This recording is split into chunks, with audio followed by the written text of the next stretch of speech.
வணக்கம். இன்னைக்கு நம்ம பார்க்கக்கூடிய பதிவு என்னன்னு பார்த்தீங்கன்னா, சிறுவாபுரி முருகன் கோவில். அந்த கோயிலுடைய சிறப்பு, அந்த கோயிலுடைய வரலாறு, அதை பற்றிய பதிவில் இன்னைக்கு நம்ம இந்த பதிவில் பார்க்க போகிறோம். முருகப்பெருமான் அவர்கள் வள்ளி தேவியை திருமணம் செய்து வந்து தம் மனைவியுடன் கிளம்பி தம்முடைய இருப்பிடத்துக்கு செல்லக்கூடிய வழியில தங்கிய இடம்தான் இந்த சிறுவாபுரி. அவர் எப்பயுமே ஒரு சோலை இயற்கை பதுமை நிறைந்த இடங்கள்ல தங்குவதற்கு ஆசைப்படுவார் முருகப்பெருமான் அவர்கள். அப்படி அவர்கள் போகிற வழியில தங்கிய இடம்தான் இந்த சிறுவாபுரி. அதே போல ராமாயணத்துல ராமரும் சீதையும் அவர்கள் அந்த போர் முடிஞ்சு ராமர் பிரிஞ்ச சீதை மட்டும் தங்கி இருந்த இடம்தான் இந்த சிறுவாபுரி. அங்க ராமருடைய குழந்தைகளான லவா குசா அவங்களுடைய இருவரும் இந்த இடத்துல வாழ்ந்த இடம்தான் இந்த சிறுவாபுரி. அந்த நேரத்துலதான் முருகப்பெருமான் வள்ளி தேவி திருமணம் செய்து அந்த பகுதியில தங்கியிருந்ததாக வரலாறுகள் சொல்லுது. ஒரு வகையில பார்த்தா வள்ளி தேவியும் அதாவது மகாவிஷ்ணுவுடைய அவருடைய இரண்டாவது மகள் ஆவார்.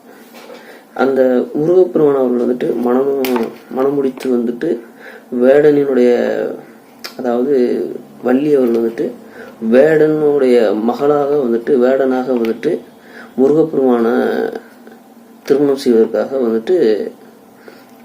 வேஷம் போட்டு வந்திருப்பாங்க.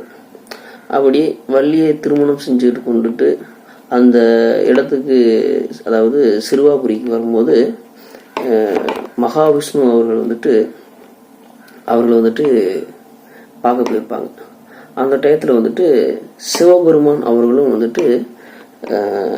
இந்த சிறுவாபுரிக்கு தன்னுடைய மகனான முருகப்பெருமானையும் மருமகளான வள்ளி தேவியும் பார்க்க போயிருப்பாரு. அப்படிங்கிற விஷ்ணு அவர்கள் சிவபெருமான் அவர்கள்ட்ட ஒரு கோரிக்கை ஒன்று வைப்பார். அது என்ன அப்படின்னு பார்த்தீங்கன்னா, விஷ்ணு அவர்கள் அவர் சொல்லுவாரு, நான் ராம அவதாரம் எடுக்கும் பொழுது இந்த இடத்துல தான் என்னுடைய குழந்தைகளான லவா குசா இருவருமே வாழ்ந்த இடங்கள். நானும் என்னுடைய மகன்களுடைய வீரத்தை உலகறிய செய்ய வேண்டும் என்பதற்காக அஸ்வமேத யாக குதிரையை அனுப்பியிருக்காரு. அந்த அஸ்வமேத யாக குதிரையை லவா குசா இருவருமே பிடிச்சு வச்சுக்கிறாங்க.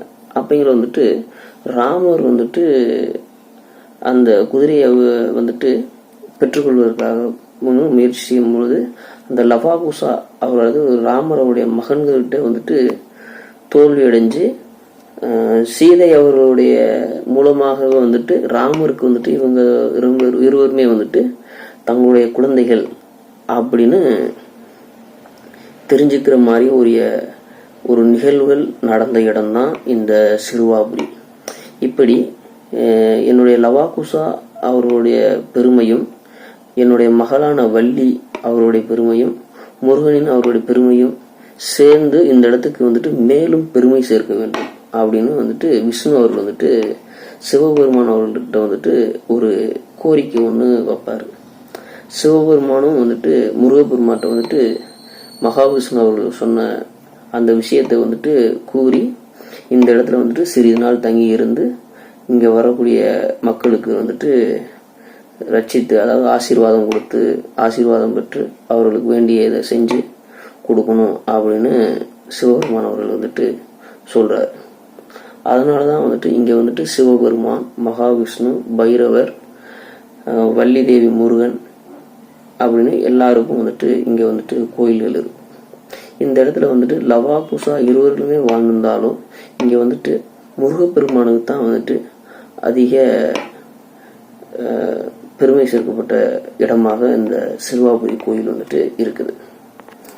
இந்த சிறுவாபுரி கோயிலுடைய சிறப்பு அம்சம் என்ன அப்படின்னு பார்த்தீங்கன்னா, இங்கே அமைந்துள்ள முருகப்பெருமான் வந்துட்டு பல சக்திகளை கொண்டவர். அப்புறம் லவாகுசா இருவருமே வந்துட்டு சிவபெருமானும் அப்புறம் முருகனையும் இங்கே வந்துட்டு வழிபட்ட இடம்தான் இந்த சிறுவாபுரி முருகன் கோயில்.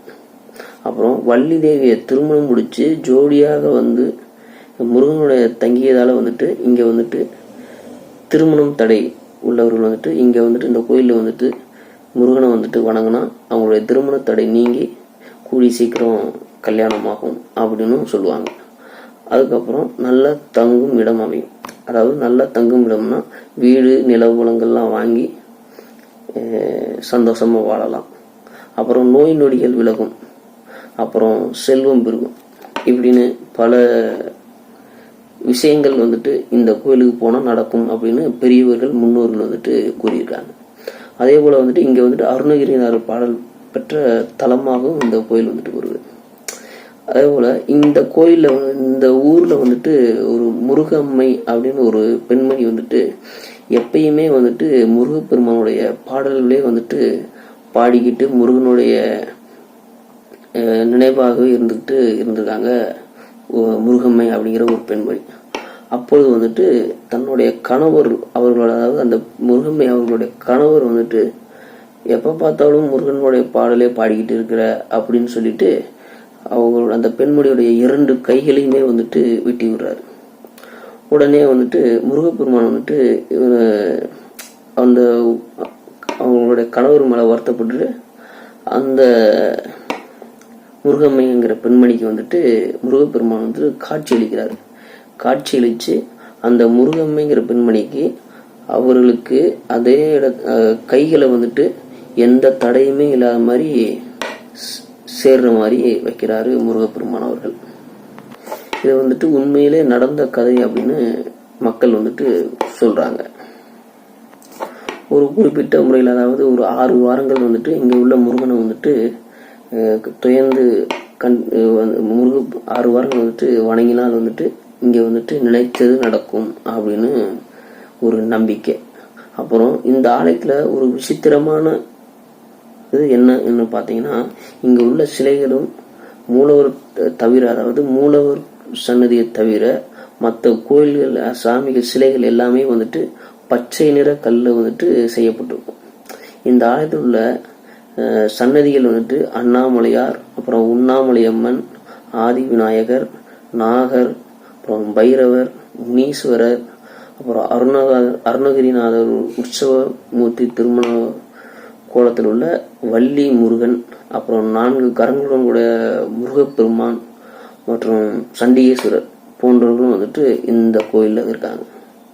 இங்கு உள்ள கொடிமரத்துக்கு முன்னால் வந்துட்டு முருகனுடைய வாகனமான பெரிய பச்சை வண்ண மயில் வந்துட்டு இந்த கோயிலில் வந்துட்டு காட்சியளிப்பது வந்துட்டு ஒரு விசேஷமானது.